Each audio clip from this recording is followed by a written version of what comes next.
Hello mga ka-global, welcome to the Global Filipino Magazine. This is a very wonderful day because I have here right now a very talented, nasa kanya ng lahat ng mga gandang katangian. We just had a press con a while ago and we were so amazed about what we had discovered about this beautiful lady beside me. With me right now is someone who's playing a vital role in the movie Made in Malacanang, and now they're here in Dubai for the sequel of it. It's Martyr or Murderer. Miss Ruffa Gutierrez. Yes, hello!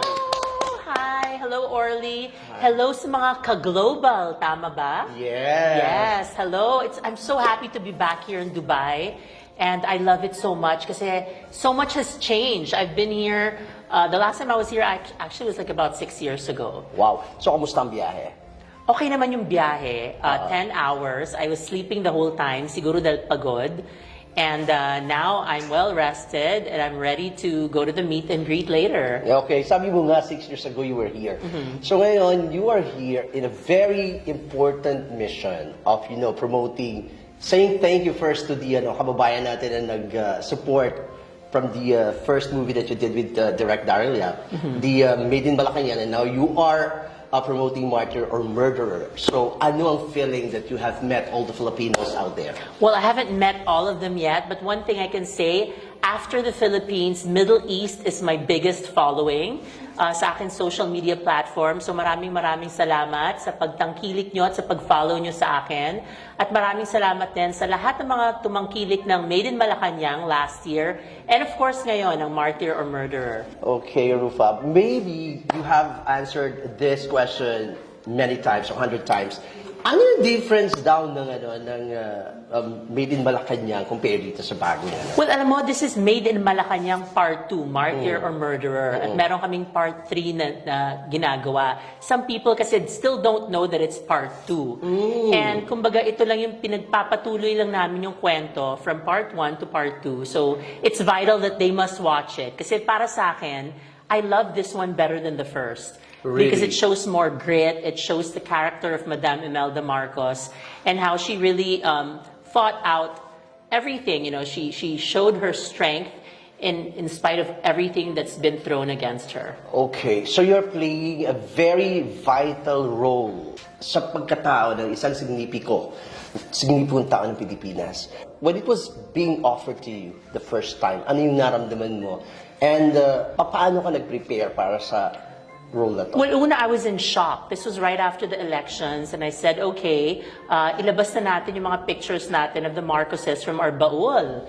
Kasi, my family supported the Marcoses way back when I wasn't even born yet. Okay. And we had to find all of the images of Madame Imelda. So I stole it from my parents' house and put it in my house. Okay. And sabi ko, wow, this is really surreal. Kasi imagine, may pelikula na about the Marcoses and I'm playing the role of Madame Imelda. Whether you hate her or whether you love her, she's an iconic figure. And everyone in the world knows her, even my foreigner friends. So for me, I was really up for the challenge. How long is yung pagdi-discover mo ng kanyang mga mannerisms? Paano ka nag-research ka ba tungkol sa kanyang mga galaw? So tell us a story about it. We had little time to prepare. Buti na lang, sanay na ako. Kasi throughout the election period, I was already watching stories about the Marcoses and stories about Madame Imelda, the love story between her and Ferdinand. And, I had to really just copy her mannerisms and her grace. I remember Direct Daryl was telling me in the beginning, Ruffa, hindi ka beauty queen dito, masyado kang emote na emote. Dapat si Madame soft lang, very well-spoken, very graceful as always. So, that was quite difficult for me to medyo tone it down a bit. Kasi sanay na ako sa talagang rampa, tsaka sa fierce.